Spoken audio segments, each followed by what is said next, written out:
Syrian warplanes attacked targets close to the Turkish border for the second consecutive day as North Atlantic Treaty Organization officers arrived to select missile sites to counter President Bashar al-Assad's forces. U.S., Dutch and German officers representing the three NATO countries with Patriot surface-to-air missile batteries visited Turkish provinces near the Syrian border today, authorities said. As work began, Assad's jets struck the town of Harum, the state-run Anatolia news agency said. That followed yesterday's bombing of a Turkish-sponsored refugee camp near the Syrian town of Adma that sent thousands of people streaming toward the frontier.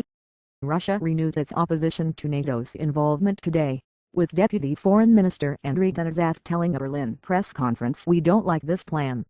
The alliance's aims were unclear. Who's threatened? Where's the threat coming from? He said. Iran has also opposed the move. Turkey's military said yesterday that the Patriots were a purely defensive measure and won't be used to enforce a no-fly zone or to launch attacks. Before the start of Syria's civil conflict 20 months ago, Turkey and Syria's bilateral relationship was so close that in 2008 Assad and Prime Minister Recep Tayyip Erdogan vacationed together with their families. Since the destruction of a Turkish jet in June, the deaths of 5 Turks killed by a mortar round from Syria last month and the use by rebels of Turkish bases, military tension has sharply increased.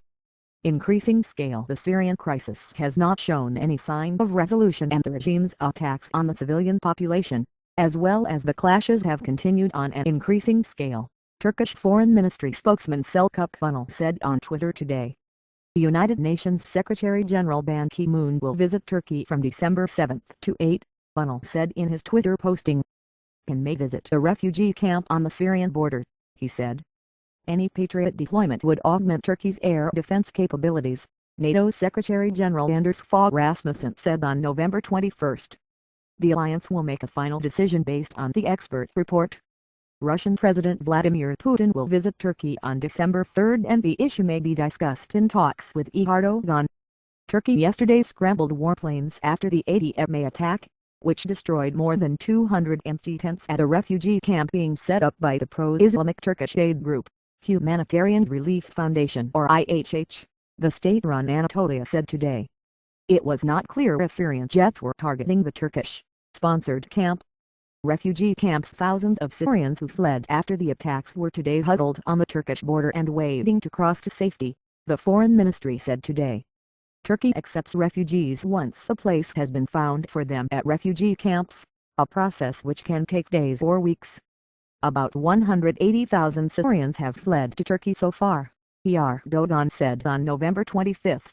Turkey's exports to Syria have dropped by some 70% over the past year, Mehmet Kershi, head of the Turkish Exporters Assembly, told a news conference in Istanbul today. The Turkish government has called on Assad to step down and has allowed Syrian officers to command the rebel-free Syrian army from a refugee camp inside Turkey, and opposition fighters frequently cross into Turkey to obtain food, medicine and clothes. Turkey denies arming the rebels.